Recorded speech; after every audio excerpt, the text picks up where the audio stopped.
ओम शांति। ओम शांति बाबा। आज मैं आत्मा अपने परम पिता परमात्मा के चैतन्य उपस्थिति का अनुभव करते हुए इस साकार मुरली को अध्ययन करने का प्रयास करता हूँ। और इसके लिए जो सबसे सरल सहज साधन है वो ये कि लौकिक रीति से किसी एक स्थान पर अब बड़े फुर्सत से अपनी दिनचर्या में बड़ा इत्मीनान का समय निर्धारित करता हूँ और उस स्थान पर उस समय अपने मन बुद्धि को अपने सूक्ष्म शरीर के साथ लेकर चलता हूँ मधुबन की धरा पर, और उसमें भी खास उसी हिस्ट्री हॉल के उसी स्थान पर जहां साकार में बाबा ने ये मुरली चलाई थी। तो उस स्थान का अनुभव फुर्सत में पाते हुए जब हम पहुंचते हैं और जब अपने हाथों में मुरली को लेकर उसका अध्ययन शुरू करते हैं तो ऐसा अनुभव करते हैं कि मेरे बाबा मेरे सम्मुख हैं और वो अपने दिल की बात इसी मुरली में निहित करके मुझसे कह रहे हैं। क्योंकि जब मैं अपने दिल की बातें बाबा से कहता हूँ, अपने दिल की हर बात बाबा के सामने रख देते हैं, तो फिर बाबा भी तो उसके बदले में, उसके रिस्पॉन्स में मुझसे और उसके आगे का भी बात मुझसे कहेंगे ना। जब दो लोग बैठकर बातें करते हैं तो जब मैंने अपने दिल की बातें दिन भर में जब जो होता गया बोलते गए, या अभी मुरली शुरू करने के पहले बाबा के कमरे में बैठकर हमने अपने दिल की बातें बाबा को कह दी, तो अब मेरे बाबा उसके जवाब में और मेरे लिए जो आगे आने वाला है जिसके बारे में मैं कुछ नहीं जानता, उन सब बातों को ध्यान में रखते हुए अपने बाबा की दिल की बातें बाबा इसी मुरली में निहित करके मुझसे कहते हैं। मीठे बच्चे, बाबा आए हैं भारत को सैल्वेज करने, भारत को मुक्त करने।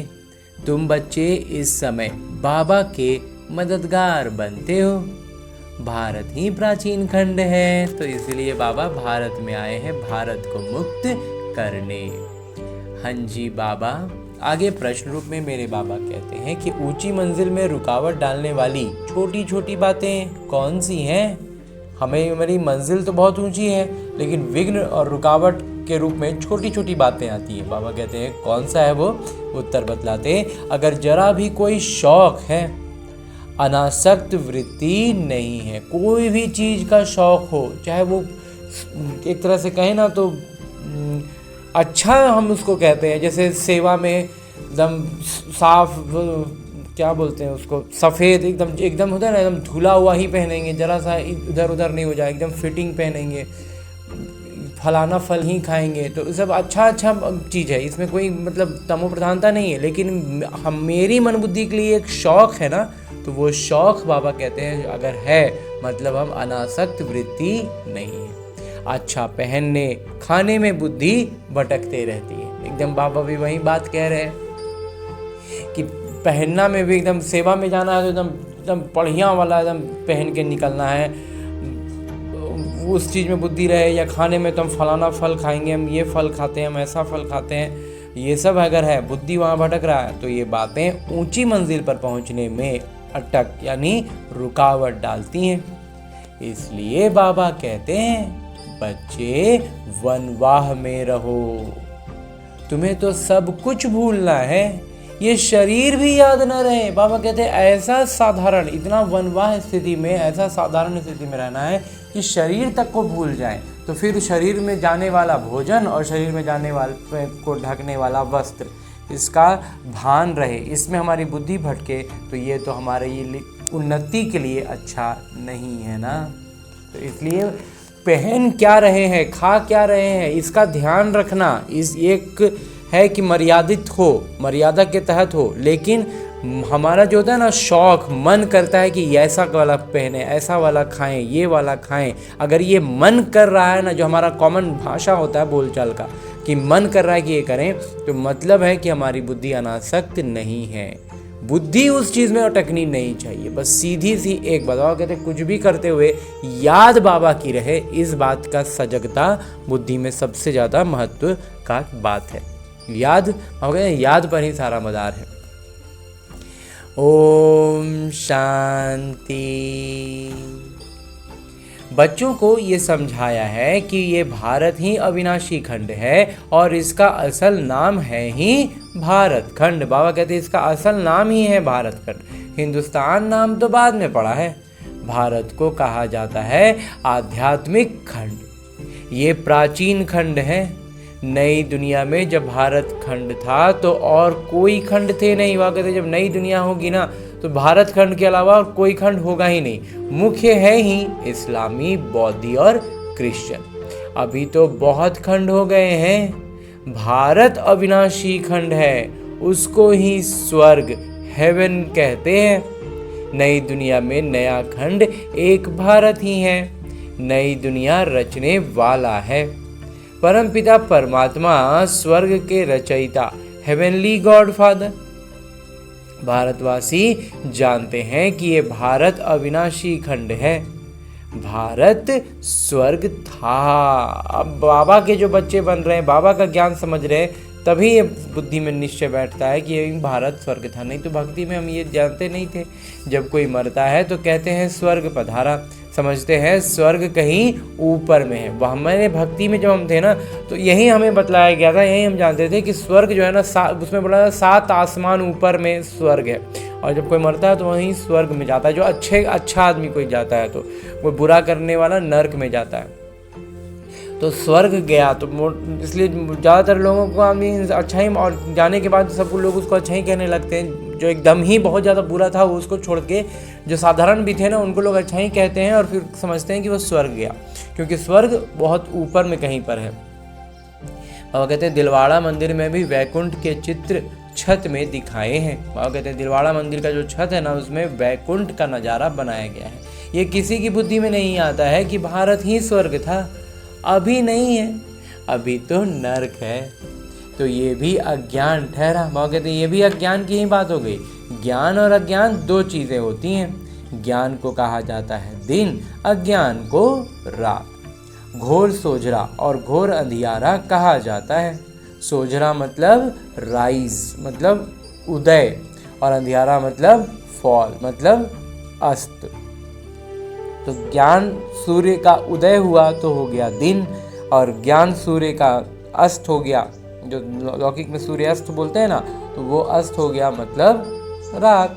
तो मनुष्य सूर्य का फॉल देखने के लिए सनसेट पर जाते हैं। सनसेट का मतलब है सनसेट, सूर्यास्त देखने के लिए विशेष कोई बिंदुएं, जगहें होती हैं जहाँ पर से विशेष तौर पर दिखाई देता है, खूबसूरत दिखाई देता है। बाबा कहते हैं अब तो वो तो है हद की बात। इसके लिए कहा जाता है ब्रह्मा का दिन और ब्रह्मा की रात। अब ब्रह्मा तो है प्रजापिता। बाबा कहते हैं ब्रह्मा का मतलब कौन हुए? प्रजापिता ही हुए ना ब्रह्मा। तो जरूर प्रजा के पिता हुए। ज्ञान अंजन सद्गुरु दिया, अज्ञान अंधेर विनाश। ये बातें दुनिया में कोई भी नहीं समझते हैं। ये है नई दुनिया के लिए नया ज्ञान। हेवन के लिए हेवनली गॉड फादर की ज्ञान चाहिए। वो कहते स्वर्ग के लिए ईश्वर का ज्ञान चाहिए ना। गाते भी हैं फादर इज नॉलेजफुल। पिता जो है वो ज्ञानवान है, तो शिक्षक हो गए। जो ज्ञानवान है इसलिए शिक्षक हो गए। पिता को कहा ही जाता है पतित पावन, और कोई को पतित पावन कह नहीं सकते। श्री कृष्ण को भी नहीं कह सकते। पिता तो सबके एक ही है। श्री कृष्ण तो सबके पिता है नहीं। वो तो जब बड़े हों, शादी करें, तब 1-2 बच्चे के पिता बनेंगे। वह कहते बड़े होंगे, शादी होगी, तब फिर 1 से 2 बच्चों के पिता होंगे। राधे कृष्ण को राजकुमार राजकुमारी कहा जाता है। कभी स्वयंवर भी हुआ होगा, तो फिर जब राजकुमार राजकुमारी हैं तो स्वयंवर भी होगा ही। शादी के बाद ही माँ बाप बन सकते हैं। उनको कभी कोई वर्ल्ड गॉड फादर कह नहीं सकते, उनको कभी भी विश्व का पिता नहीं कह सकते। विश्व के राजा हैं तो बतौर राजा को भी एक तरह से हम पिता का दर्जा देते हैं, क्योंकि वो उसके लिए पूरी प्रजा उनके संतान की जैसे। तो ये एक सामाजिक व्यवस्था है, ये एक मतलब मर्यादित स्थिति है, लेकिन ये पिता का दर्जा वास्तविक अर्थ में वो नहीं है और वो पिता का काम कर भी नहीं सकते। वर्ल्ड गॉड फादर, विश्व के पिता, सिर्फ एक ही निराकार पिता को कहा जाता है। Great great grandfather Shiv Baba को नहीं कह सकते, और कहते हैं शिव बाबा को जो है ना वो ग्रेट ग्रेट ग्रैंड फादर नहीं है, great great grand father Prajapita Brahma है। क्योंकि लौकिक रीति से अगर देखें ना तो शिव बाबा ने ब्रह्मा बाबा के तन में आकर के ज्ञान सुनाया, तो जिनको सुनाया उन्होंने फिर किन्हीं को सुनाया, फिर उन्होंने किन्हीं को सुनाया, ऐसे करते करते कई, अगर उनको जिन्होंने जिसको सुनाया उसको अगर उसका ज्ञान के रूप में अगर पिता या माता देखें तो उस हिसाब से हम कई जनरेशन, कई महात्माओं तक होते होते हम तक ये बात पहुंची है। तो उस लौकिक रीति से अगर देखेंगे तो कई के ऊपर हो गए प्रजापिता, तो वो ग्रेट ग्रेट ग्रैंडफादर हो गए, मतलब हमें बताने वाले को बताने वाले को बताने वाले के बताने वाले, इतना ऊपर जाकर के आएंगे प्रजापिता ब्रह्मा। लेकिन शिव पिता तो सब आत्माओं के सीधे सीधे पिता है ना, इसलिए बाबा कहते हैं कि शिव बाबा को ग्रेट ग्रेट ग्रैंडफादर नहीं कह सकते। ग्रेट ग्रेट ग्रैंडफादर हैं प्रजापिता ब्रह्मा, उनसे बिरादरी निकलती है। वो इनकॉर्पोरियल गॉड फादर, निराकार आत्माओं के पिता हैं। निराकारी आत्माएं जब यहाँ शरीर में हैं तब भक्ति मार्ग में पुकारती हैं। वो कहते हैं जब निराकारी आत्माएं शरीर में होती हैं और भक्ति मार्ग में उलझती हैं द्वापर के बाद पे, तब जो है भक्ति में भगवान को याद करती हैं, पुकारती हैं। ये सब तुम नई बातें सुनते हो, यथार्थ रीति कोई भी शास्त्र में नहीं है। बाबा कहते हैं वास्तविक अर्थों में अगर देखा जाए तो ये बातें किसी भी शास्त्र में नहीं है। बाबा कहते हैं मैं सम्मुख बैठ तुम बच्चों को समझाता हूँ। ये सारा ज्ञान जो अभी हम सुनते हैं, जानते हैं, ये बाबा हमारे सम्मुख बैठ कर, फुर्सत से, इत्मीनान से बैठकर बाबा हमसे ये बातें करते हैं।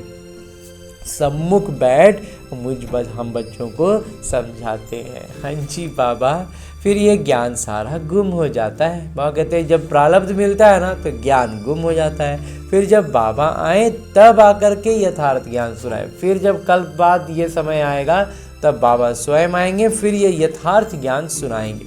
बच्चों को ही सम्मुख समझाकर वर्षा देते हैं, फिर बाद में शास्त्र बनते हैं। तो भूली बिसरी टूटी फूटी बातें यहाँ वहाँ संस्कारों में आती होंगी और उसी अनुसार से शास्त्र बनाते हैं।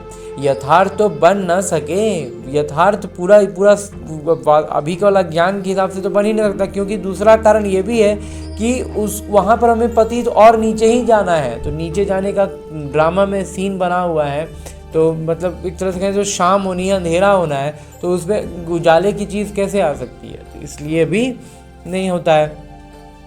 बाबा कहते हैं यथार्थ तो बन ना सके, क्योंकि सच की दुनिया ही खत्म हो झूठ खंड हो जाता है। तो वहीं सच की दुनिया बदल जाता है, शाम हो जाती है, रात हो जाती है, तो झूठ खंड बन जाता है। तो झूठी चीज़ ही होगी, क्योंकि उतरती कला ही होती है। तो बाबा कहते हैं हर चीज़ क्या होगी, झूठी ही होगी, क्योंकि उतरती कला हो जाती है। सच से तो चढ़ती कला होती है। अगर सच होगा, सब कुछ अच्छा सही वास्तविक यथार्थ ज्ञान होगा, तो चढ़ती कला में आ जाएंगे ना, तो वहाँ तो है उतरती कला, तो कैसे वो हो सकता है, इसलिए वो नहीं होता है। भक्ति है रात और अंधियारे में ठोकरें खानी पड़ती हैं। भक्ति का मतलब ही हो गया रात, जिस रात में अंधेरे में ठोकर खाते रहते हैं, यहाँ वहाँ भटकते रहते हैं, माथा टेकते रहते हैं। ऐसा घोर अंधियारा है। बाबा कहते हैं इतना घोर अंधियारा है कि जहाँ तहाँ टकरा रहे, जो जिधर जैसे बोलता है उधर आदमी भक्ति में बौखलाते रहता है। ऐसा घोर अंधियारा है, मनुष्यों को तो कुछ भी पता नहीं रहता, दर दर धक्के खाते रहते हैं। इस सूर्य का भी राइज और फॉल होता है। कहते हैं ये ज्ञान, ये सूर्य जो होता है, लौकिक सूर्य एकदम तो बहुत प्रतापी समझा जाता है। कुंडली की भाषा में भी उसको एकदम एग्रेशन के लिए वो डिनोट किया जाता है, तो वो क्या है, लेकिन उसका भी बाबा कहते हैं राइज होता है, उसका भी उदय होता है, जो उफान पे आता है वो भी, और उसका भी अस्त हो जाता है, फॉल हो जाता है। तो जो बच्चे जाकर देखते हैं, और उसको स्पेशली हम उसको उस खूबसूरती को देखने के लिए हम जाते हैं। अब तो तुम बच्चों को ज्ञान सूर्य का उदय होना देखना है, तो हमें अब कौन सा सूर्योदय देखना है, ज्ञान सूर्य का उदय देखना है। राइज ऑफ भारत और डाउनफॉल ऑफ भारत। हमने भारत का जब ज्ञान समझते हैं ना, तो देखते हैं कि कैसे भारत नीचे गिरते आया, ये हमें समझ में आ जाता है। हम सारी बातों को जब जोड़ते हैं तो साफ साफ समझ में आता है कि भारत कैसे नीचे गिरता आया, और अब हम उसका उदय देखेंगे। भारत ऐसे डूबता है जैसे सूर्य डूबता है। सत्यनारायण की कथा में ये दिखाते हैं कि भारत का बेड़ा नीचे चला जाता है, फिर बाबा आकर उनको सैल्वेज करते हैं, उसको मुक्त करते हैं, उबारते हैं। तुम इस भारत को फिर से सैल्वेज करते हो, जो अस्त हो गया था बाबा कहते हैं हम उसको दोबारा से उदय कराते हैं, ऊपर लाते हैं। ये तुम बच्चे ही जानते हो, और ये बातें सिर्फ हम बच्चे ही सही में समझ पाते हैं। तुम निमंत्रण भी देते हो, नवनिर्माण प्रदर्शनी भी नाम ठीक है, और कहते हैं नवनिर्माण प्रदर्शनी नाम रखा जाता है कई बार प्रदर्शनी का, तो वो भी नाम ठीक है। नई दुनिया कैसे स्थापन होती है, उसकी प्रदर्शनी। चित्रों द्वारा समझानी दी जाती, समझाते हैं चित्रों द्वारा, तो वही नाम चला आया तो अच्छा है। नई दुनिया कैसे स्थापन होती है, वह राइज कैसे होता है, ये ज्ञान सूर्य का उदय कैसे होता है, ये तुम दिखाते हो। जरूर पुरानी दुनिया फॉल होती है, तब दिखाते हैं कि राइज कैसे होता है। बाबा जरूर है, इसका मतलब है कि पुरानी दुनिया का अंत होगा, फॉल होगा, अस्त हो जाएगा पुराना दुनिया, तो तभी तो नया दुनिया का उदय होगा ना। तो ये भी एक स्टोरी है, आगे तो ये भी क्या है, एक कहानी की तरह है। राज्य लेना और गंवाना। 5000 वर्ष पहले क्या था, कहेंगे सूर्यवंशियों का राज्य था, फिर चंद्रवंशी राज्य स्थापन हुआ। वो तो एक दूसरे से राज्य लेते हैं, तो क्या हुआ, जैसे जैसे नीचे आते जाएगा तो अपनी ऊपर की पीढ़ी से राज्य लेते जाएंगे। राज्य सबका मतलब वो फिक्स है, उसी में और बढ़ता जाएगा, और एक दूसरे से बाबा कहते हैं लेते जाएंगे, और पतित होते जाएंगे, तो फिर एक दूसरे का छीन कर लेंगे, लड़ के लेंगे। जो दो राजाओं के बीच लड़ाइयाँ हम सुनते आए हैं, तो बाबा कहते हैं वो होता है एक दूसरे से लेते हैं, दिखाते हैं फलाने से राज्य लिया। वो कोई सीढ़ी नहीं समझते, लेकिन वो सीढ़ी का बात थोड़ी समझ पाते हैं, ये तो बाबा समझाते हैं कि तुम स्वर्णिम युग में और में से फिर चांदी के युग में गए, सीढ़ी उतरते आए। ये 84 जन्मों की सीढ़ी है, सीढ़ी उतरनी होती है, फिर चढ़नी भी होती है। डाउनफॉल का भी राज समझना होता है। वह कहते हैं सीढ़ी नीचे उतरनी होती है, फिर चढ़ना होता है। ये सब क्या है, डाउनफॉल का राज है। कैसे कैसे, मतलब जब नदियों का सफ़र, इस ब्रह्मा कुमार को सीढ़ी के चित्र को और अच्छे से इलेबोरेट करने की बात अगर कहें, उसको और ज़्यादा एक्सप्लेन करें, तो उसमें नदियों का सफ़र को हम बहुत अच्छे से समझ सकते हैं कि कैसे नदियों का जल जो है वो हिमालय में कितना अच्छा से एकदम कर्म जिसको बाबा बोलते हैं उस तरह का एकदम पड़ा हुआ होता है, खूबसूरती और शांत शिथिल एकदम मज़े में। फिर धीरे धीरे चंद्रवंशी बने तो वो एकदम कंचन शुद्ध जल के रूप में जड़ी बूटियों की गुणवत्ताएं लेकर के आगे अपने सफ़र में बढ़ता है। और फिर जब वो शहरों में आता है तो फिर द्वापर में उसमें थोड़ी थोड़ी गंदगी मिलती है, तो उतनी गंदगी को वो कहाँ मतलब एब्जॉर्ब कर जाता है, पता भी नहीं चलता है। तो लगता है कि नदी में तो एब्जॉर्बिंग पावर बहुत है, और उस तरह से गंदगी उसमें बढ़ती चली गई, और कलयुग के अंत आते आते वही नदी का जल नाले का बन जाता है। तो ये बात इतनी अच्छे से हम समझ पाते हैं। और फिर यही ज्ञान सूर्य का प्रकाश में जब हम वाष्पित होते हैं, तो सारी गंदगी, सारा विकार, सारा देह अभिमान वहीं छूट जाता है, और हम शुद्ध पवित्र पावन वाष्पित होकर के आत्मिक स्थिति में आकर के अपने शरीर को छोड़कर चलते हैं बादलों में, जिसको अगर हम एक तरह से कहें उदाहरण में परम धाम। और वो परम धाम से फिर हम आते हैं वापस फिर उसी बर्फीली वादियों में वर्षा के रूप में। तो मतलब बहुत अच्छे से हम इस सफ़र को समझ सकते हैं। बाबा कहते हैं कि ये राज समझना होता है, समझाना होता है। भारत का डाउनफॉल कितना समय और राइज कितना समय। बाबा कहते हैं कितना समय तक हम नीचे गिरते रहे और कितना समय में। और देखिए जो बाबा उठने की बात कहते हैं तो वो एक क्षण की बात होती है। जो नाले का पानी से अगर वो वाष्पित होना तो एक क्षण, मतलब अभी अभी वो जल है और आज ही वो, हम कई बार हम देखते हैं ना, कई बार पानी जमा हुआ है, बारिश वगैरह होती है तो कहीं पर एकदम कीचड़ जैसा पूरा हो जाता है, लेकिन तेज़ धूप निकला तो कीचड़ वहीं रह गया, पानी पूरा वाष्पित हो गया। तो मतलब क्या, बहुत कम समय में वो वाष्पित होकर के वहाँ से निकल गया। तो बस वैसे ही हमें संगम युग में इतना कम समय में ही हम ज्ञान को समझ जाते हैं, इन विकारों को छोड़ते हैं और हम वाष्पित हो जाते हैं, आत्मिक स्थिति में स्थित होकर ऊपर उठ जाते हैं। तो बाबा कहते हैं ये भारत के लिए देखें तो कितना समय चला, कितना समय ऊपर, कितना समय नीचे। तो ये बाबा ने तो बता दिया है, आधा आधा का हिसाब है। 2500 वर्ष उफान पर रहे, ऊपर रहे, और 2500 वर्ष नीचे रहे। फॉल एंड राइज ऑफ भारतवासी। तो वास्तव में भारत का क्या होगा, भारतवासियों का उत्थान और पतन होता है।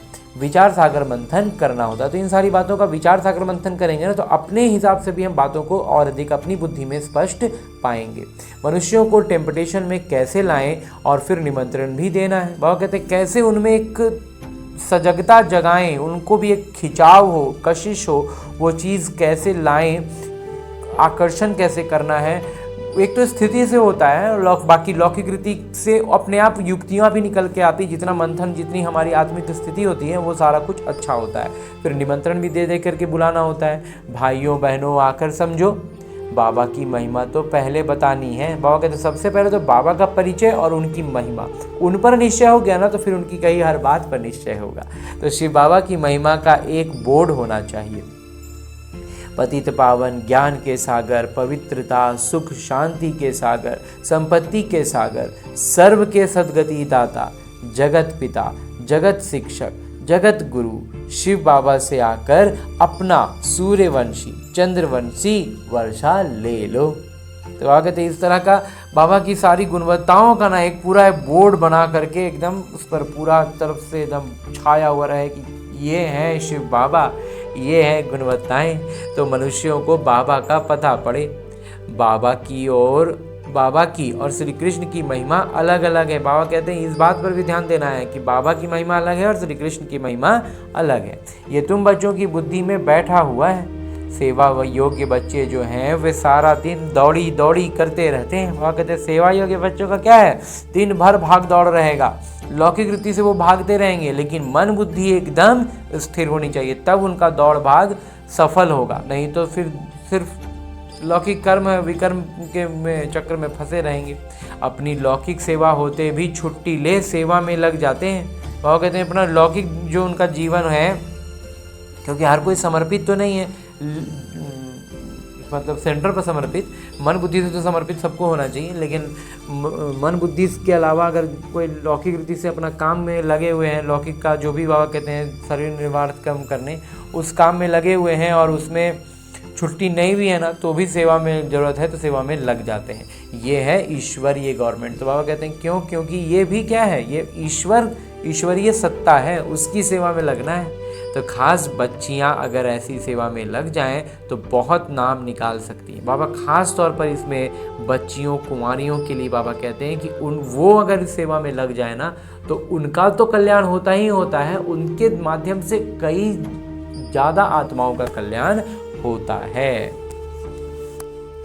आगे बाबा कहते हैं कि सेवा योग्य बच्चों की पालना तो अच्छी रीति होती ही रहती है, क्योंकि शिव बाबा का भंडारा भरपूर है। बाबा कहते हैं जो सेवा योग्य बच्चे होते हैं ना, जो सेवा में लगे रहते हैं, उनका तो अच्छा रीति से पालना होगा ही होगा, क्योंकि उसके विशेष तौर पर दो कारण है। एक तो वो शिव बाबा के दिल तख्त पर बैठ गया बच्चा, जो सेवा में लगा हुआ है, मन बुद्धि से लगा हुआ है, वो बाबा के दिल तख्त पर बैठ गया।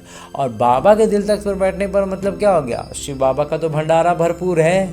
जिस भंडारे से खाया वो भंडारा भरपूर, काल कंटक दूर। तो शिव बाबा का दुलारा बन जाएंगे। अभी हम क्या, शिव बाबा के बच्चे सभी हैं, लेकिन जो जितना अच्छे से ज्ञान में और सेवा में आगे बढ़ते हैं वो बाबा के दिल तक नशीन हो जाते हैं, तो फिर तो बहुत कुछ सरल सहज हो जाता है, माया विघ्न बहुत पीछे रह जाता है, दूर हो जाता है, क्योंकि बाबा के सानिध्य में वो चीज़ें प्रवेश ही नहीं कर सकती उनके पास में। तो तो इसलिए हम जब बाबा के एकदम दिल में होते हैं तो और कोई चीज़ का हमें फर्क पड़ता ही नहीं है, हमारी स्थिति ही बहुत ऊपर हो जाती है। पालना बाबा कहते हैं बहुत अच्छी हो जाती है, भंडार भरपूर महसूस करते हैं।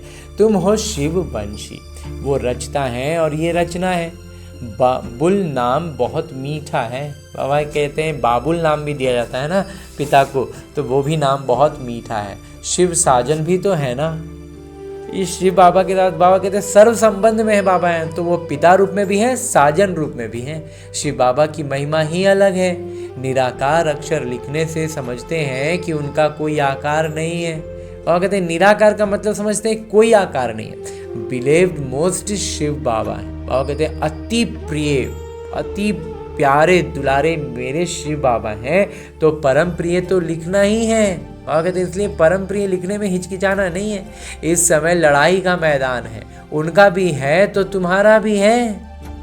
शिव शक्तियाँ नॉन वायलेंस गाई जाती हैं। बाबा कहते हैं शिव शक्ति का अर्थ ही है अहिंसा, परंतु चित्रों में देवियों को भी हथियार दे हिंसा दिखा दी है। बाबा कहते हैं लेकिन भक्ति के चित्रों में कहें, शास्त्रों में कहें, देवियों को भी, मतलब अगर स्त्री रूप को भी देखा जाए ना, तो ऐसे भी हम लौकिक रीति में भी अभी तक देखते हैं कि पुरुषों से तो बेहतर ही स्थिति स्त्रियों की होती है सौम्यता और कोमलता में, लेकिन उनको भी भक्ति का वो में दिखला देते हैं कि वो भी हिंसा के मार्ग पर थी, जबकि ऐसा बिल्कुल हो ही नहीं सकता।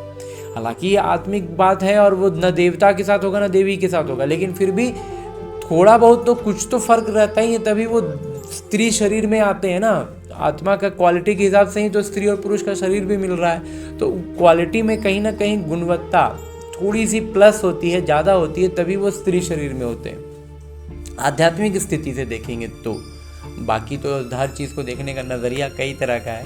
तो बाबा कहते हैं हथियार देकर के हिंसा दिखा दी, अच्छा बात नहीं है। वास्तव में तुम योग अथवा याद के बल से विश्व की बादशाही लेते हो, तो वास्तव में आत्मिक की स्थिति की बात है, जो बाबा की याद से हम पूरा विश्व का बादशाही लेते हैं। लेकिन ये जो हिंसा की बात दिखलाते हैं, तो इस ब्रह्मा कुमार का पहले भी मंथन रहा है कि वास्तव में ये हमारे सबकॉन्शियस माइंड को हिट करता है। हमारे सबकॉन्शियस में ये बातें आ जाती हैं कि जब वो ऐसा करते हैं, मेरे भगवान हैं, हम उनको भगवान मानते हैं, मतलब भगवान का मतलब हमारा आइडियल, एक तरह से कहें तो हम वो जैसा है वैसे ही हमको बनना है। ये कहीं ना कहीं इनडायरेक्ट वे में हमारा बुद्धि में ये बात होती है।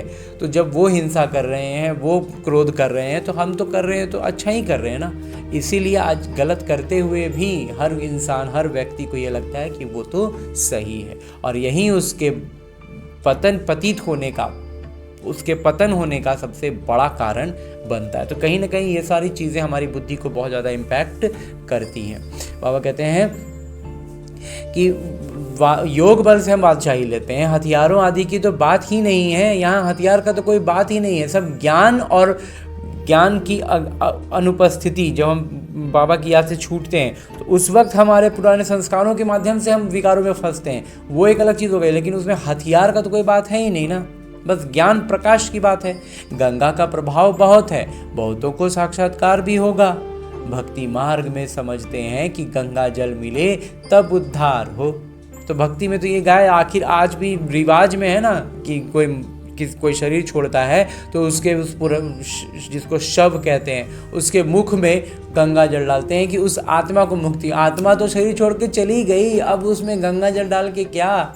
लेकिन भक्ति में, बुद्धि में ये बात थी कि गंगा जल से मुक्ति मिलती है, उद्धार होता है, इसलिए आज भी रिवाज के रूप में उसको मना रहे हैं। इसलिए गुप्त गंगा कहते रहते हैं। लेकिन बाबा कहते हैं वास्तव में वो गंगा कौन सी है? वो जल वाली गंगा नहीं है, ये ज्ञान गंगा है, ये गुप्त गंगा है। कहते हैं बाण मारा और गंगा निकली। तो वास्तव में क्या है? बातों का बाण, युक्ति से ऐसी बुद्धि की ऐसी जगह पर बाण लगता है सामने वाली आत्मा को, अज्ञानी आत्मा को, कि उसके ज्ञान चक्षु जग जाते हैं, ज्ञान गंगा उसमें प्रवाहित होने लगती है, बाबा का ज्ञान उसमें चला जाता है। तो उसी को कहते हैं गंगा, बाण लगने से गंगा निकली। ज्ञान गंगा का उद्गम होने लगता है, संचार होने लगता है। बाबा कहते हैं गौमुख से भी गंगा दिखाते हैं। तो लौकिक रीति का तो गंगा को गौमुख से दिखलाते हैं, तो गौमुख का मतलब क्या बाबा यहाँ कुंवारियों के लिए कहते हैं। तुम पूछेंगे तो कहेंगे कि गुप्त गंगा निकल रही है, त्रिवेणी पर भी सरस्वती को गुप्त दिखाया है। ये क्या है वास्तव में, क्या एंगल दिखाना था, क्या बतलाना था, हर जगह उस चीज़ को गुप्त नाम दे दिया और बात वहीं उलझ गई। भक्ति में हमें बहुत ये होता था कि ये सरस्वती नदी के गुप्त होने का क्या मतलब, लेकिन चूंकि वहाँ कोई चीज़ का क्लियर जवाब मिलता नहीं था, मनुष्यों ने तो बहुत बातें बना दी हैं। यहाँ तो एक ही बात है, वहाँ पर क्या, चूंकि फैक्ट किसी को मालूम नहीं है, तो जो जिसको जैसे समझ में आ रहा है ना उसको घुमा फिरा के अपना तरफ से उसको एक पॉइंट दे देता था, तो वहीं चल रहा था। तो वहाँ कहते हैं यहाँ तो एक ही बात है, सिर्फ अल्फ बस। बाबा कहते हैं यहाँ बस एक ही बात है, यहाँ कोई दो बात नहीं है, सिर्फ एक अल्लाह, ईश्वर, भगवान, जो नाम से जिसको जैसे करना है। अल्लाह आकर बहिष्ठ स्थापन करते हैं, खुदा हेवन स्थापन करते हैं, जिस नाम से कर दें। अल्लाह कहें तो वो बहिष्ठ स्थापन कर रहे हैं, खुदा नाम देंगे तो हेवन स्थापन कर रहे हैं, ईश्वर स्वर्ग स्थापन करते हैं। वास्तव में ईश्वर तो एक है। बाबा कहते हैं वास्तव में क्या है, सब हैं एक ही। हमारी मन बुद्धि की स्थिति और हम अपने आप को जिस तरह से बांट के रखें, उस नाम से उस रूप में याद करते हैं, उस रूप का उनको संज्ञा दे रहे हैं, लेकिन है तो वो एक ही ना। ये तो अपनी अपनी भाषा में भिन्न भिन्न नाम रख दिए हैं, परंतु ये समझते हैं कि अल्लाह से जरूर स्वर्ग की बादशाही मिलेगी। यहाँ तो बाबा कहते हैं मन मना भव, बाबा को याद करने से वर्षा जरूर याद आएगा। रचता की रचना है ही स्वर्ग, रचता की रचना क्या है, स्वर्ग है। ऐसे थोड़े ही कहेंगे कि राम ने नर्क रचा। भारतवासियों को ये पता ही नहीं है कि निराकार रचता कौन है। तुम जानते हो नर्क के रचता रावण है, जिसको जलाते हैं। वहीं उसके विरोध में हम जलाते आए, लेकिन भूल गए कि जला क्यों रहे थे। जला तो रहे हैं लेकिन भूल गए कि कारण क्या था। रावण राज्य में भक्ति मार्ग का सैम्पलिंग कितना बड़ा है। बाबा कहते हैं देख लो रावण राज्य में आखिर भक्ति के लिए कितना तामझाम है। रावण का रूप भी बड़ा भयंकर बनाया है। बोलते भी हैं कि रावण हमारा दुश्मन है, मानते हैं लेकिन समझते नहीं है कि उसका पुतला फिर जला क्यों रहे हैं। बाबा ने अर्थ समझाया है, पेशगीर यानी विस्तार बड़ा है तो रावण का शरीर भी बड़ा बनाते हैं। शिव बाबा तो बिंदी हैं, परंतु चित्र बड़ा बना दिया है। नहीं तो बिंदी की पूजा कैसे हो, पुजारी तो बनना है ना। तो आत्मा के लिए तो कहते हैं भ्रिकुटी के बीच में चमकता है अजब सितारा, और फिर कहते हैं आत्मा सो परमात्मा। तो फिर 1000 सूर्य से ज़्यादा तेज कैसे होगा। आत्मा का वर्णन तो करते हैं लेकिन समझते नहीं। अगर परमात्मा 1000 सूर्य से तेज हो तो हर एक में प्रवेश कैसे करें। कितनी अयथार्थ बातें, मतलब हर एक दो बात में कॉन्ट्राडिक्ट हो जाती हैं। एक तरफ ये कहते हैं, एक तरफ ये कहते हैं, एक तरफ ऐसे कहेंगे, एक तरफ ऐसे कहेंगे, तो दो बातें और वहीं हमारे भक्ति में जब रहते हैं तो हमारे कन्फ्यूजन का बहुत बड़ा कारण बनता है। लेकिन हम उस पर मतलब होता है ना हर चीज़ को नहीं इसके बारे में नहीं, ये ऐसे होता है, बस यही इसको पकड़ के चलो, तो बस चलना पड़ता है। जो सुनकर क्या बन पड़े हैं, लेकिन उसका प्रभाव हमारे सबकॉन्शियस में पड़ता है और हम धीरे धीरे पतित होते जाते हैं, नीचे गिरते जाते हैं, क्योंकि स्पष्ट नहीं हो रहा ना, बुद्धि में बात स्पष्ट नहीं है तो उलझ रहे थे। कहते हैं आत्मा सो परमात्मा, तो बाबा का रूप भी ऐसा होगा ना। वह कहते हैं जब आत्मा सो परमात्मा कहते हैं तो रूप भी तो परमात्मा का वैसा ही होगा ना, परंतु पूजा के लिए बड़ा बनाया है। पत्थर के कितने बड़े बड़े चित्र बनाते हैं, जैसे गुफा में बड़े बड़े पांडव दिखाए हैं। जानते कुछ भी नहीं। ये है पढ़ाई। धंधा और पढ़ाई अलग अलग है। बाबा कहते हैं एक होता है व्यवसाय और एक होता है पढ़ाई। बाबा पढ़ाते भी हैं और धंधा भी सिखाते हैं। बाबा एक तरफ हमें ज्ञान सिखाते हैं और फिर उसका व्यवसाय भी सिखाते हैं। दो अलग अलग चीज़ें, एक पहले ज्ञान खुद में धारण करना और फिर उसका व्यवसाय करना, उसको बांटना। बोर्ड में भी पहले बाबा की महिमा होनी चाहिए। बाबा कहते हैं प्रदर्शनी वगैरह में ना बाकायदा पहला बोर्ड में एकदम बाबा का जो सारी वो है ना क्वालिटीज़, उनको बाबा कहते हैं लिखना है। बाबा की पूरी महिमा लिखनी है, पूरी तो लिख ही नहीं सकते बाबा। बहुत सारी लिख सकते हैं, पूरी कैसे लिखेगी? इतनी है कि मतलब कहते हैं ना, जंगल को कलम बनाए और समुद्र को स्याही, तो भी महिमा नहीं लिख सकते, लेकिन हाँ बहुत सारी लिख सकते हैं। तो ये बातें तुम बच्चों की बुद्धि में भी नंबरवार पुरुषार्थ अनुसार आती है, इसलिए महारथी घोड़े सवार कहा जाता है।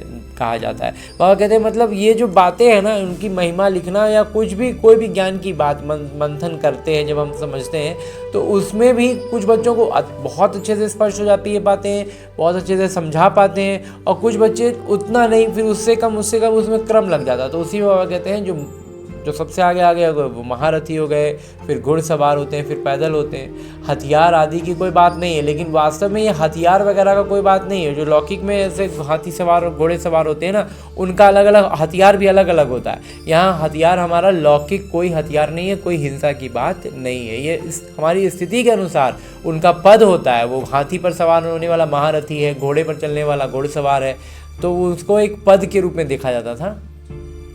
तो उसी चीज़ के लिए बाबा यहाँ पद के अनुसार बतला रहे हैं कि कैसे हमारी बुद्धि में बात समझते हैं, उसी अनुसार से हमारा पद है। लेकिन इसमें हथियार की कोई बात नहीं, क्योंकि हिंसा से हमारा कोई लेना देना ही नहीं है। बाबा बुद्धि का ताला खोल देते हैं, ये गोदरेज का ताला कोई खोल ना सके। बाबा कहते हैं हमारी मन बुद्धि पर ये रावण ने जो ताला लगा के रखा था ना, इतना मजबूत ताला था। मतलब लौकिक रीति में ये गोदरेज का ताला जो होता है ना, वो सबसे मजबूत माना जाता है, सबसे मतलब सटीक होता है। उसका जब तक एकदम सटीक चाबी नहीं मिलेगा ना, और कुछ ताले होते हैं लोकल ताले जिसको बोला जाता है, उन तालों में क्या है ना, कोई भी मिलता जुलता भी कुछ भी लोहा घुसा करके घुमा देने से 2-4 बार खुल जाता है, लेकिन गोदरेज का ताला नहीं खुलता। तो हमारी बुद्धि में, हमारे मन बुद्धि में विकारों का, रावण का ऐसा इम्पैक्ट है ना हमारा, मतलब उससे निकल ही नहीं पाते रहते जब तक बाबा का ज्ञान एकदम भीतर सही सटीक चाबी के रूप में नहीं लगता है। बुद्धि में बात खुलती ही नहीं है, बुद्धि का ताला खुलता ही नहीं है। इसलिए वहाँ कहते हैं और कोई भी ये ताला खोल ना सके। बाबा के पास मिलने आते हैं तो बाबा बच्चों से पूछते हैं कि आगे कब मिले हो। वहाँ कहते हैं पहले कब मिले हो, इस जगह पर, इस दिन कब मिले हो। तो बच्चे कहते हैं हाँ बाबा 5000 वर्ष पहले मिले हैं। अब ये बातें ऐसे कोई पूछ ना सके। कितनी गुहे समझने की बातें हैं, कितनी ज्ञान की युक्तियाँ बाबा समझाते हैं, परंतु धारणा नंबरवार होती है। लेकिन वहाँ कहते हैं बाबा तो इतना अच्छा समझाते हैं, लेकिन उसको धारण करने में हम नंबरवार हो जाते हैं। शिव बाबा की महिमा अलग है, ब्रह्मा विष्णु शंकर की महिमा अलग है। हर एक का किरदार अलग अलग है, एक न मिले दूसरे से। ये अनादि ड्रामा है, वहीं फिर रिपीट होगा। अभी तुम्हारी बुद्धि में बैठा हुआ है कि हम कैसे मूल वतन में जाते हैं, फिर आते हैं किरदार निभाने के लिए, जाते हैं वाया सूक्ष्म वतन। वहाँ कहते हैं जाने के समय सूक्ष्म वतन से होते हुए जाना है। तो और ख़ास करके हम बच्चों को तो विशेष तौर पर ना वहाँ सूक्ष्म शरीर धारण करके हमें सेवा करनी है ना फरिश्ता रूप में, तो इसलिए होते हुए जाना है। तो अभी अवस्था हमारी उस शरीर में आना है। आने के समय सूक्ष्म वतन नहीं है, जब आने लगेंगे, जब स्वर्ग में देवताई स्थिति के साथ जब हम स्वर्ग में पांव रखना होगा, तो उस वक्त सूक्ष्म वतन का कोई वजूद नहीं रहेगा। सूक्ष्म वतन का साक्षात्कार कभी किसी को होता ही नहीं। बाबा कहते हैं सूक्ष्म वतन का साक्षात, सूक्ष्म वतन बाबा ने स्पष्ट कहा है कि ये अभी के लिए कहें, हमारे जैसे संगम युग कैसे है, युग की गिनती 4 ही होती है। ये संगम युग बाबा की अवतरण के समय को हम संगम युग में गिन रहे हैं। बिल्कुल वैसे ही ये ज्ञान के लिए, ज्ञान के एक अध्याय के रूप में है ये सूक्ष्म वतन और सूक्ष्म शरीर। तो इसका बाबा कहते हैं वास्तविक में इसका कहीं कोई वजूद नहीं है। सूक्ष्म वतन का साक्षात्कार करने के लिए कोई तपस्या नहीं करते हैं, क्योंकि उनको कोई जानते ही नहीं है। तो सूक्ष्म वतन का साक्षात्कार करने के लिए थोड़ी ना कोई तपस्या करेगा, उसको जानते ही नहीं है। तो वो तो अभी बाबा के आने पर उसको एक बाबा ने स्टेज के रूप में रखा हुआ है, जिसमें हम अपनी श्रेष्ठ अवस्था को देख सकते हैं। तो सूक्ष्म वतन का कोई भगत थोड़े ही होगा। सूक्ष्म वतन अभी रचते हैं, वाया सूक्ष्म वतन जाएं, फिर नई दुनिया में आएंगे। तो जाते समय सूक्ष्म वतन होते हुए जाएंगे, तब आएंगे नई दुनिया में। इस समय तुम वहाँ आते जाते रहते हो, तुम्हारी सगाई हुई है। वहाँ कहते अभी क्या है, अभी हम अपने सूक्ष्म शरीर के साथ आते जाते हैं ना, अपना अभ्यास करते हैं जब योग का, तो कभी कभी पहुंचते हैं ना सूक्ष्म वतन में, तो वहाँ कहते हैं अभी सगाई हुआ ना इसलिए भी आते जाते रहते हो। फिर ये पियर घर है, मतलब फिर क्या होगा जब पूरा फाइनली शरीर छोड़ करके जाएंगे, एकदम अपनी श्रेष्ठ अवस्था बना करके, आत्मा को एकदम पूरा शुद्ध पवित्र पावन बना करके जब शरीर छोड़ कर जाएंगे तो वहीं पहुंच जाएंगे। लेकिन अभी क्या है, अभी यहाँ से हम सिर्फ योग अभ्यास के तौर पर जाते हैं, तो अभी सिर्फ एक तरह से कहें तो, अगर एक तरह से उदाहरण में कहें तो होता है ना वो वीडियो कॉल पर अभी हम देखते हैं, अभी हम एक्चुअली जाते नहीं, अभी हम वीडियो कॉल पर देख पाते हैं, अभी हम एक तरह से कल्पना में ही कर पाते हैं वो चीज़ें कहीं ना कहीं।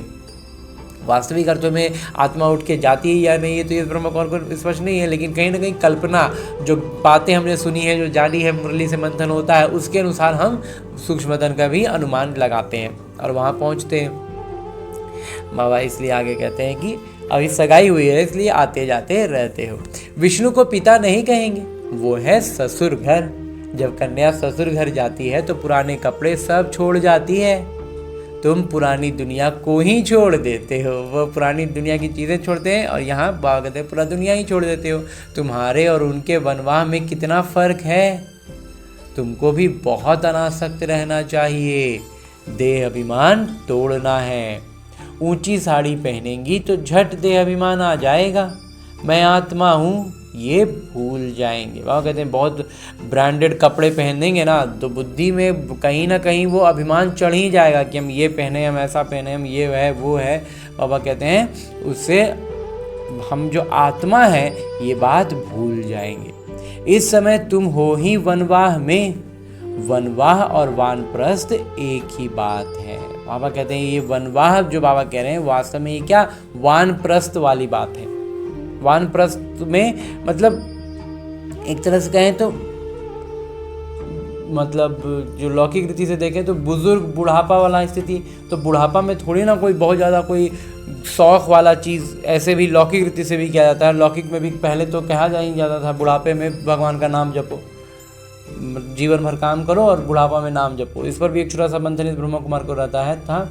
जब ज्ञान स्पष्ट आने लगा ना तो बहुत सारे मंथन चल रहे हैं, तो उसमें से होता था कि जब हम जैसे लौकिक रीति में हम ट्रेन का बहुत लंबा सफ़र करें, 24 घंटे 36 घंटे का सफ़र करें, तो जब हम ट्रेन से उतर भी जाएंगे ना तो हम कहीं पर बैठेंगे ना तो ऐसा लगेगा कि हम अभी भी ट्रेन पर बैठे हैं और हाथ से हिल रहे हैं। तो ये जो अनुभूति है ये क्या है, जब कुछ घंटे हम रहे ट्रेन पर तो उतरने के बाद भी हम हिल ही रहे होते हैं।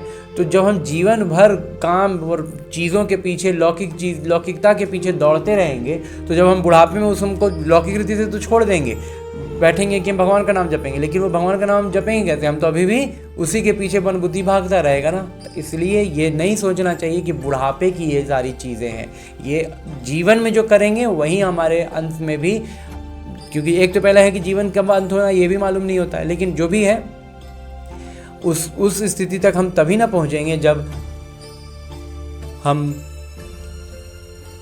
जीवन भर उसका अभ्यास रहेगा, थोड़ा ना बहुत उसका हम अभ्यास करते रहे हों। इसलिए बाबा कहते हैं वनवाह और वनप्रस्थ एक ही बात है। तो मतलब साधारण रहना ये हमारे अभी के लिए बाबा हमें कह रहे हैं। आगे बाबा कहते हैं शरीर ही छोड़ना है तो साड़ी नहीं छोड़ेंगे क्या। बाबा कहते हैं अब लीजिए, अब कहाँ, तो बाबा मतलब इतना ऊपर उठा रहे हैं कि हमें शरीर तक का भान ना रहे। तो बाबा कहते हैं तो फिर कपड़ों के पीछे बुद्धि क्यों लगा रहे हैं। जब शरीर ही छोड़ना है तो कपड़े महंगे हैं बढ़िया हैं कि नहीं है, बाबा कहते हैं उसमें बुद्धि क्यों लगाना। हल्की साड़ी मिलती है तो दिल ही छोटी हो जाती है, हमारा बुद्धि कहीं ना कहीं उसमें फंस जाता है, अरे देखो ना ऐसा वाला हमको मिला है या ऐसा वाला है। बाबा कहते हैं इसमें तो खुश होना चाहिए, अच्छा हुआ जो हल्का वस्त्र मिला। अच्छी चीज़ को तो संभालना पड़ता है। वह कहते हैं अच्छा है ना रफ़ चीज़ मिला, बेगरिया चीज़ जिसके पीछे हमको अपना मेहनत समय और ऊर्जा लगाना नहीं पड़ेगा, जैसे तैसे काम निकल जाएगा।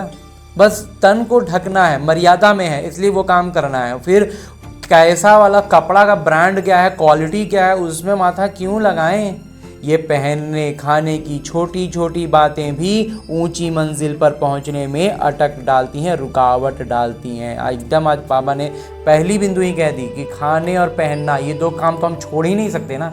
मतलब बाकी सारी चीज़ों को तो हम लौकिक रीति से एक तरह से कहें तो छोड़ ही देते हैं, उधर सोचना ही नहीं है। जैसे गाड़ी है और भी कुछ कुछ चीज़ें होती हैं ना जिनको मतलब उसके बिना भी आराम से जीवन चल सकता है, तो हम उसको छोड़ ही देते हैं। लेकिन वस्त्र तो आखिर पहनने ही है ना, वो तो मतलब मर्यादा से बाहर की चीज़ हो जाएगी, तो वस्त्र तो पहनने ही होंगे, तो वस्त्र पहनने हैं और भोजन खाना ही है, क्योंकि शरीर के को चलाने के लिए भोजन खाना ही होगा, और शरीर रहेगा तभी किरदार निभाएंगे और किरदार में हम अभ्यास कर पाएंगे।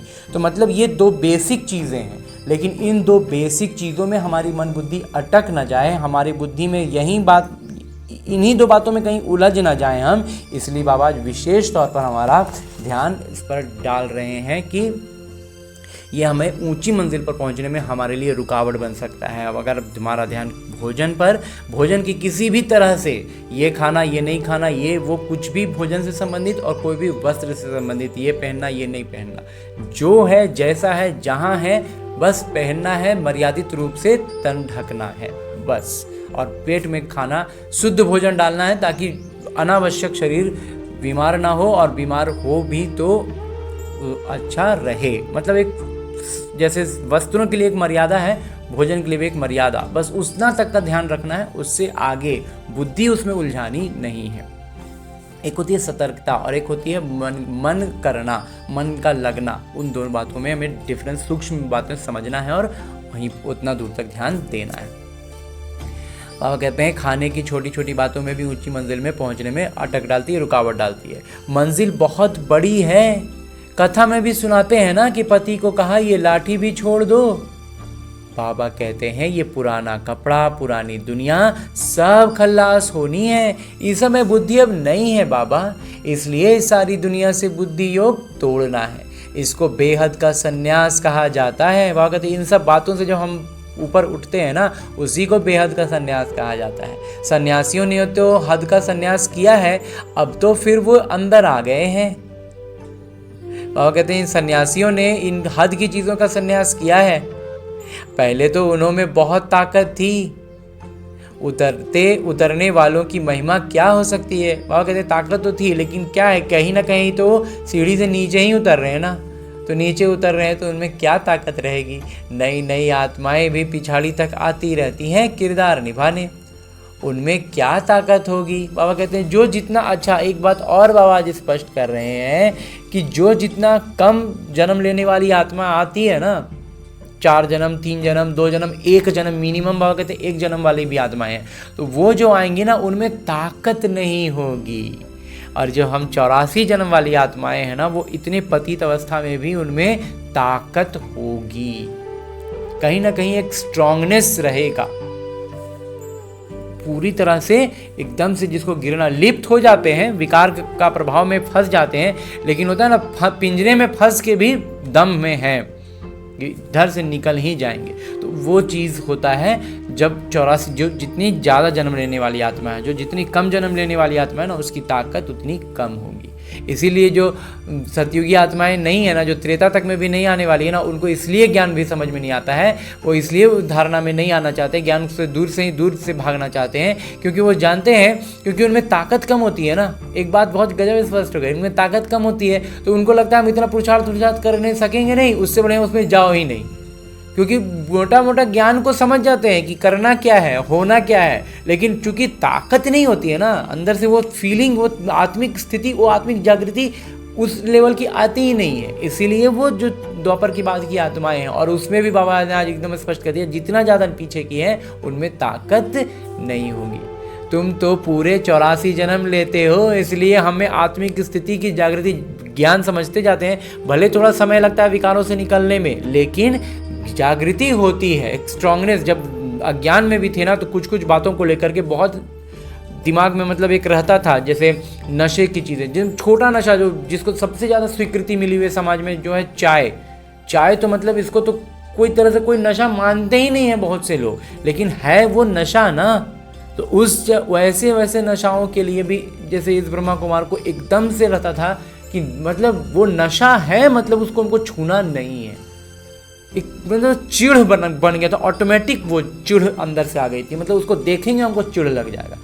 और ऐसा भी नहीं कि मतलब चिढ़ के ये है, हालांकि आवेश में तो थोड़ा बहुत आ ही जाते थे, अगर कोई प्रपोज कर दे कि नहीं चाय पीजिए ये वो, तो पीना तो नहीं है, 2-4 बात सुना ही दिए, तो वो चीज़ एक अलग हुआ। लेकिन मतलब चूँकि अब उसमें थे भाई, विकार में थे, तो बाकी विकारों की सूक्ष्म स्तर पर प्रवेशता इतनी होती है, इतना ढका हुए होते हैं कि हम भी अपना एक्सप्रेशन विकारों के माध्यम से ही देते थे, लेकिन वो स्ट्रांगनेस होती थी, वो स्टैंड करने की जगह होती थी, अपने आप में वो इतना स्ट्रांगनेस होता था। अब शब्द कभी पसंद नहीं आए ब्रह्मा कुमार को, कभी नहीं। जब से होश संभाला है ना, अब शब्द जो हम समाज में चारों तरफ एक दूसरे से वो लोग देते रहते हैं, एक दूसरे को सुनाते रहते हैं, दोस्ती में भी उसको मतलब बहुत कॉमन समझते हैं कि दोस्ती का मतलब अगर हम बेस्ट फ्रेंड्स हैं तो मतलब गालियों से ही बात करेंगे, गालियों से ही एक दूसरे को संबोधन देंगे।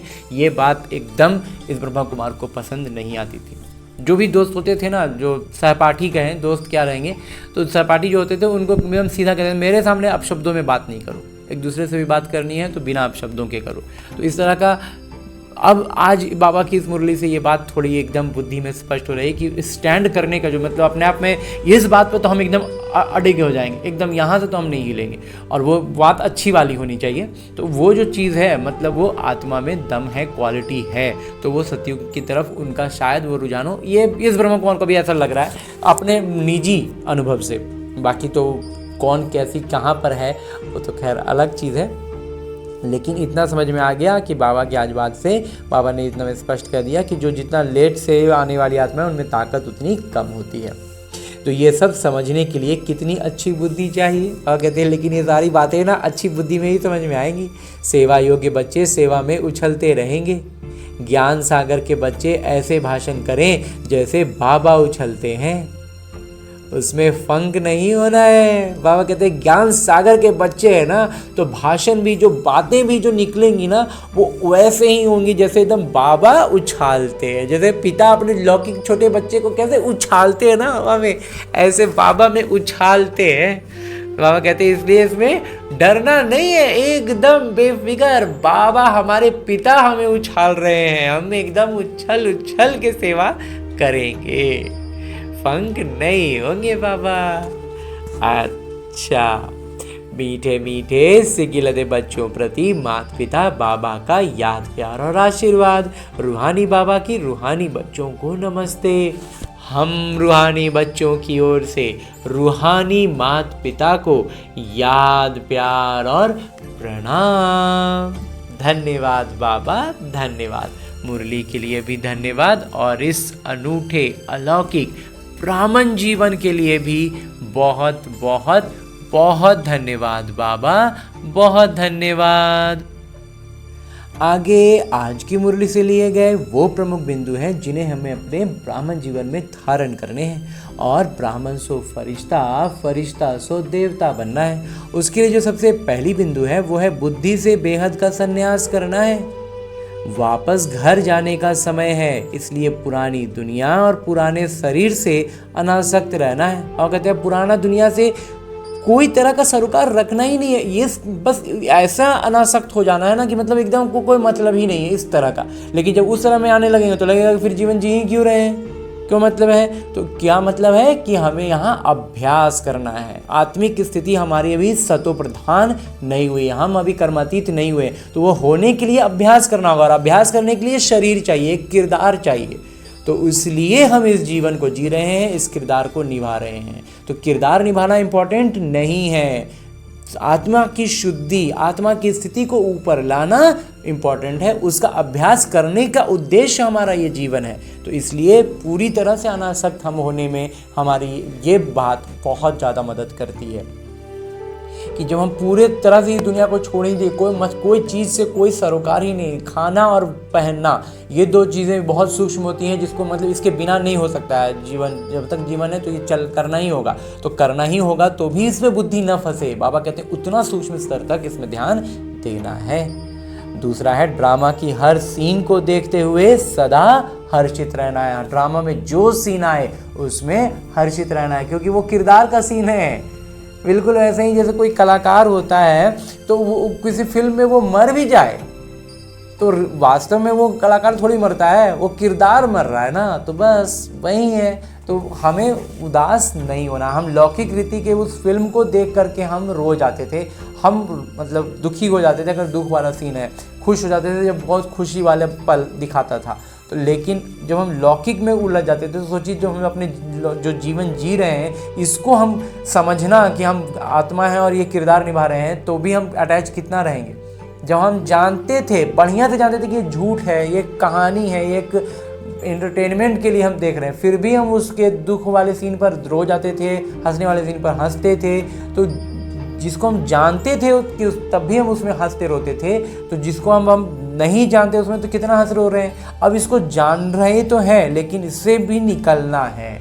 अब इससे भी पहले तो देखिए वहाँ जान करके भी रो रहे थे, अब यहाँ भी हमें पहले हम जाने हैं, अब रोना भी नहीं है। अब इतना अच्छा से जान जाना है कि हम इसको मतलब अब जैसे शूटिंग फिल्म को एक तरह से एकदम एक कंटिन्यूटी में देखते हैं तो ज़्यादा हमें मतलब इमोशनल अटैचमेंट हो जाता है हमारा उससे। लेकिन अगर उसको हम तोड़ तोड़ के देखें या फिर उसका बिहाइंड द सीन आजकल दिखाता है ना, उसको देखें कि शूटिंग के दौरान कैसे हंस बोल रहे हैं, अभी रोने वाला सीन चल रहा था, जैसे ही शॉर्ट कट हुआ हंसने लग गए। तो उस तरह का सीन को, उस तरह की बातों को जो हम ध्यान में लाएंगे ना, तो उस तरह से हम अपना बुद्धि को इससे बाहर ला पाएंगे कि वास्तव में ये किरदार के साथ जो कुछ भी हो, कितना भी बुरा हो, कैसा भी कुछ हो, वो सब उस किरदार के साथ हो रहा है। मैं आत्मा अपनी स्थिति में ऊपर अचल अड़ोल रहूं, इस बात का मैं बहुत ज़्यादा सतर्कता रखनी है, बार बार अभ्यास बढ़ाना है, और यही अभ्यास के लिए ये जीवन हम जी रहे हैं। हाँ जी बाबा।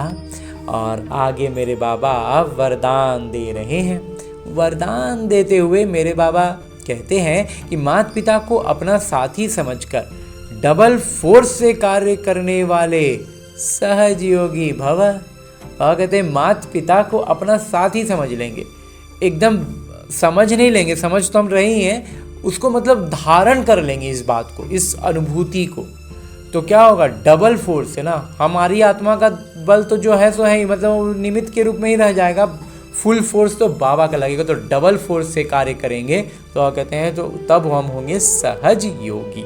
विस्तार से बाबा कहते हैं कि कोई भी कार्य करते माता पिता को अपना साथी बना लो तो डबल फोर्स से कार्य होगा। कोई भी काम कैसे होगा, एकदम दोहरा ताकत से होगा ना। कोई भी कार्य, कोई भी छोटा से छोटा कार्य भी अगर हम करते हैं ना, तो आत्मिक ऊर्जा, उसमें जो ऊर्जा लगती है ना, जो हम विज्ञान में पढ़ते हैं ना, ऊर्जा, हर चीज़ energy cannot be generate और डिस्ट्रॉयड, वो ख़त्म नहीं होता है और ना वो पैदा होता है, वो बस वो रोटेट हो रहा है। तो जिस एनर्जी की हम बात करते हैं ना, वो अलग होता है। ये जो वास्तविक जीवन में हम जो जीवन में जो ऊर्जा लगाते हैं ना, एक शरीर कोई कार्य करता है तो कितना भी हम कहते हैं कि शरीर में ताकत है और ये और वो है, वो शरीर की ताकत भी आत्मिक स्थिति का ही परिचायक है। तो आत्मा की ऊर्जा कैसी है ना, उसी अनुसार वो काम करता है। आत्मा का ऊर्जा ही ऊर्जा है। जो धड़कन चल रही होती है ना, वो कितना भी कोई कहे कि सबकॉन्शियस माइंड है और ये और वो उसी कारण धड़क रहा है, लेकिन वास्तव में वो आत्मिक ऊर्जा से वो चलता रहता है और इसीलिए वो निरंतर चलता रहता है। जन्म में भी, गर्भ में भी, जब बच्चे में सबसे पहला हृदय ही धड़कना शुरू होता है 5वें-6ठे हफ्ते से, उस मतलब शरीर का निर्माण का कार्य शुरू होने वाला होता है। मतलब एक तरह से कहें तो फील्ड तैयार होता है, बेस तैयार होता है, और उसमें वो आत्मा प्रवेश कर जाती है और धड़कन शुरू हो जाता है। और वो आत्मिक ऊर्जा से ही वो धड़कन होती है, और वही धड़कन जो है ना, वो आत्मिक, और वही आत्मा निकलती है तो वो धड़कन रुक जाता है। तो इसलिए, और उस धड़कन से ही फिर सारा कुछ एक दूसरे से अटैच होता है और सब कुछ मतलब लाइन में आते जाता है क्रम में। तो इसलिए जो ऊर्जा होती है वो आत्मा की होती है। तो बाबा कहते हैं जब उस कार्य को करने में माता पिता को साथी बना लेंगे तो वो ऊर्जा डबल हो जाएगी ना, माता पिता का ऊर्जा उसमें जुड़ जाएगा। तो बाबा कहते हैं साथी बना लो तो डबल फोर्स से कार्य होगा और स्मृति भी बहुत सहज रहेगी। तो क्या काम करते हुए भी स्मृति में रहेंगे, बाबा की ऊर्जा लगती रहेगी, क्योंकि जो सदा साथ रहता है उसकी याद स्वतः बनी रहती है। हमें एकदम स्वतः आदत हो जाएगा कि बाबा मेरे साथ हैं, बाबा ही करवा रहे हैं, और इस तरह से याद भी हमारा स्वतः हो गया, हमारी स्थिति भी अच्छी रह गई, कार्य भी डबल फोर्स से हो गया। तो ऐसे साथी रहने से व बुद्धि द्वारा निरंतर सत्य का संग करने से सहज योगी बन जाएंगे। सत्य पिता का संग रहेगा तो हम सहज योगी ही बन जाएंगे ना। और पावरफुल संग होने के कारण हर कर्तव्य में आपका डबल फोर्स रहेगा। और संग भी किसका मिल रहा है, पावरफुल सर्वश्रेष्ठ परमपिता परमात्मा का। तो फोर्स क्या रहेगा, एकदम बाबा कहते हैं डबल हो जाएगा। तो जिससे हर कार्य में सफलता की अनुभूति होगी। तो फिर कोई भी कार्य असफल हो सकता है क्या, कभी नहीं। हाँ जी बाबा। और आगे स्लोगन है, मुरली का उपदेश है, महारथी वो है जो कभी माया के प्रभाव में परवश न हो। वो कहते हैं महारथी का पहचान आज बाबा बताते हैं। स्लोगन में इधर बाबा ना एकदम हर चीज़ का पहचान ही दे देते हैं। तो कल बाबा ने पवित्रता का पहचान दे दिया। पवित्रता का मतलब क्या है? वो दिव्यता रहेगी। दिव्यता है मतलब हम पवित्र हैं, और ऐसे मुख से कुछ कहने का कोई ज़रूरत होता ही नहीं है। तो आज बाबा महारथी का पहचान दे रहे हैं, एक लाइन में पहचान बता देते हैं कि जो माया का प्रभाव में परवश नहीं हो, माया का कोई भी प्रभाव आए उसको उसके अधीन नहीं होगा, तब समझ लो कि वो महारथी है। बाकी तो फिर आगे पीछे सब कुछ होता रहता है, लेकिन परवश नहीं हो जाएंगे। जो अज्ञानी आत्माएं पूरी तरह से परवश अभी हमें दिखाई देती है ना, वैसे नहीं होंगे। हाँ जी बाबा। और अभी तक हमने परमपिता परमात्मा से इतना श्रेष्ठ अमूल्य साकार मुरली को परमपिता परमात्मा के चैतन्य उपस्थिति के साथ अध्ययन करने का प्रयास किया और अनुभव भी किया ना। अब मेरे बाबा इसी अव्यक्त स्वरूप में स्थित रहते हुए एक इशारा देते हैं कि महान बनने के लिए मधुरता और नम्रता का गुण धारण करो। और ऐसा गुण धारण करने के लिए बाबा हर दिन हमें अलग अलग आयामों से अलग अलग इशारे दे करके स्पष्टता को बढ़ाते हुए, धारण कराते हुए बाबा कहते हैं कि मधुरता ही ब्राह्मण जीवन की महानता है। जहाँ मधुरता है वहाँ पवित्रता है। मधुरता तभी आएगी जब पवित्रता होगी। बिना पवित्रता के मधुरता आ नहीं सकती। मधुरता भी तभी आएगी जब पवित्रता में रहेंगे। जितना बुद्धि में नशा हो उतना ही कर्म में नम्रता और बोल में मधुरता हो। और कहते बुद्धि में जितना ज़्यादा बाबा का नशा होगा ना, ये नशा शब्द से भी ब्रह्म कुमार को जैसा कहा ना, बहुत ज़्यादा वो था एकदम नशा, मतलब जिस किसी चीज़ में है तो एकदम उसको दूर से ही छोड़ दो। लेकिन बहुत समय लगा बाबा का ज्ञान को भी समझ के इस बात में समझने में कि ये नशा वास्तविक और बहुत शुद्ध नशा है। तब हम इस नशा में आ गए कि अब तो बाबा का नशा ही सचमुच में ये नशा है। तो ये नशा सोच समझ के अपनाया जाने वाला नशा है। वो नशा में तो कहते हैं ना गलती से नशा का लत लग गया, लेकिन यहाँ गलती से नहीं लगता है। लेकिन जब नशा चढ़ गया तो फिर उतारने की ज़रूरत नहीं। उस नशा को तो बार बार उतर जाता है, उतारना पड़ता है। या इस नशे से उतरने की ज़रूरत ही नहीं है। इतना सुंदर नशा है कि हमें बहुत ऊपर लेके चला जाता है। वो नशा क्या होता है? लगा कोई भी, चाहे लौकिक विधि का कोई भी नशा हो, वो नीचे ही लाएगा, अवस्था को खराब ही करेगा। ये हमारी अवस्था को बहुत ऊपर उठाता है ईश्वरीय नशा। तो इसलिए बाबा कहते हैं जितना बुद्धि में नशा होता है उतना ही हमारा कर्म में क्या होता है? नम्रता आ जाता है, और बोल में मधुरता। तो ऐसे नशे में रहने से कभी नुकसान नहीं होगा। तो ये नशा क्या है? इतना श्रेष्ठ नशा है कि इसमें नुकसान होगा ही नहीं। सिद्धि को पाने वाले स्वयं को नम्रचित, निर्माण, हर बात में अपने आप को गुण ग्राहक और मधुरता संपन्न बनाएंगे।